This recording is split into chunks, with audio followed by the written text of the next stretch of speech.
নমস্কার, সনাতন ধর্মকথা চ্যানেলে আপনাদের সবাইকে স্বাগত। আজ শ্রাবণ মাসের ২৬ তারিখ বুধবার, অমাবস্যা তিথি। মহাভারতের বনপর্বের প্রথম অধ্যায়ের প্রথম অংশ, পাণ্ডবদের বনগমনে পুরবাসীদের খেদ পর্ব শুরু করব।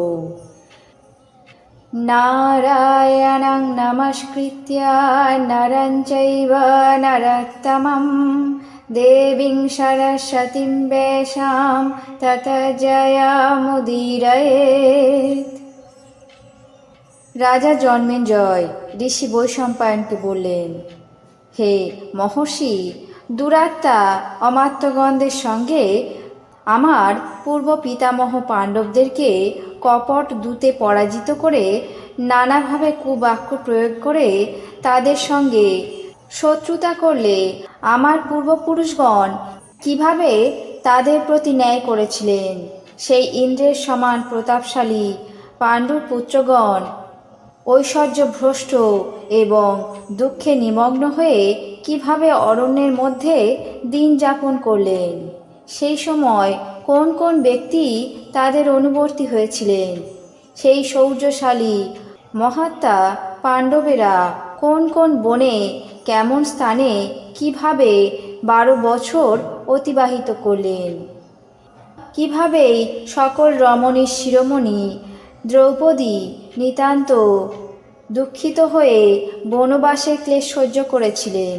হে মহর্ষি, এই সমস্ত বৃত্তান্ত সবিস্তারে বলুন। আপনার কাছে আমি আমার পূর্বপুরুষদের চরিত্র শুনতে চাই।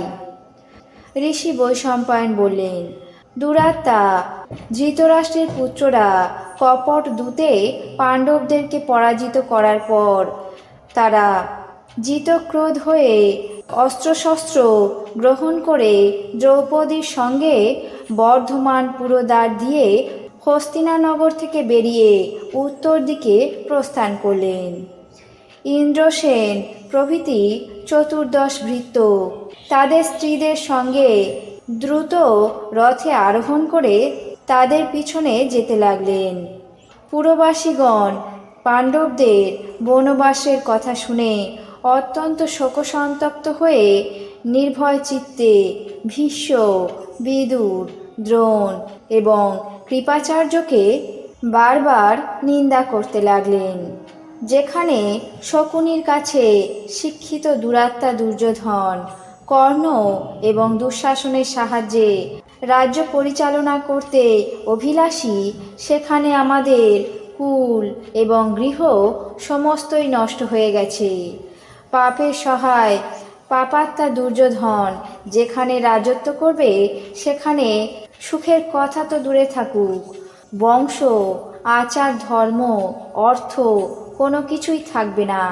ওই পাপাত্মা গুরুজন বিদ্বেষী, আচার ভ্রষ্ট, অর্থলোভী, অহংকারী, নিষ্ঠুর, নীচ প্রবৃত্তি, ওই দুরাত্মার শাসনে সমস্ত পৃথিবী একেবারে উচ্ছন্নে যাবে, তাতে কোনো সন্দেহ নেই।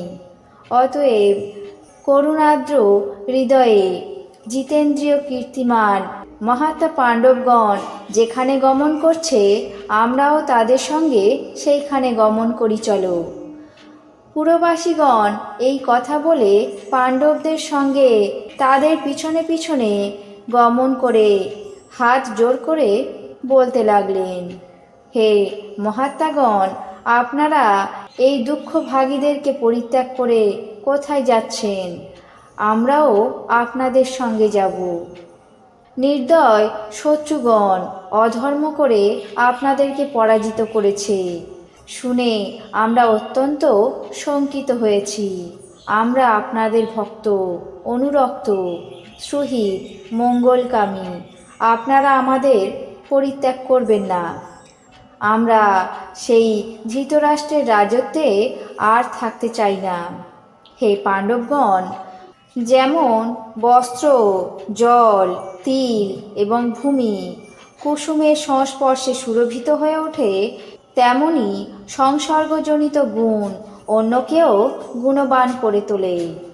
মূঢ়দের সঙ্গে কেবল মোহজালের আকার এবং নিত্য সাধু সমাগম করলে কেবল ধর্মচারী হয়ে থাকে।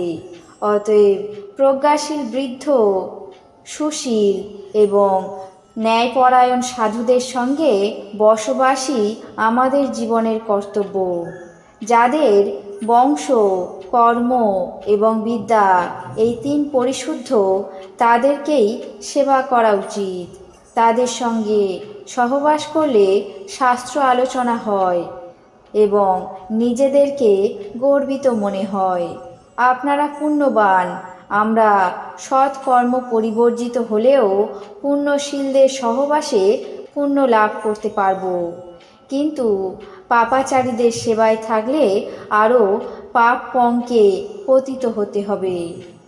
অতএব আমাদেরকে আপনাদের সঙ্গে নিয়ে চলুন। আজ মহাভারতের বন পর্বের প্রথম অধ্যায়ের প্রথম অংশ, পাণ্ডবদের বনগমনে পুরবাসীদের খেদ পর্ব এখানেই শেষ করছি। বাকি অংশ আগামী পর্বে পাঠ করে শোনাব। এখন জেনে নেব আজকের দিনের 12টি রাশির রাশিফল। মেষ, অর্থ সমস্যা। বৃষ, অপচেষ্টা রোধ। মিথুন, বিবাদে জড়িত। কর্কট, ভ্রমণযোগ। সিংহ, পথে বিপদ। কন্যা, সফল প্রয়াস। তুলা, অহেতুক চিন্তা। বৃশ্চিক, অসৎ সঙ্গে ক্ষতি। ধনু, সন্তানে উদ্বেগ। মকর, চিকিৎসায় ভালো ফল। কুম্ভ, চৌর্য ভয়। মীন, সমস্যা বৃদ্ধি। এই ছিল আজকের দিনের 12টি রাশির রাশিফল। আপনাদের কেমন লাগলো তা অবশ্যই কমেন্ট বক্সে জানাবেন। চ্যানেলটিকে সাবস্ক্রাইব করবেন, লাইক করবেন, শেয়ার করবেন। ধন্যবাদ।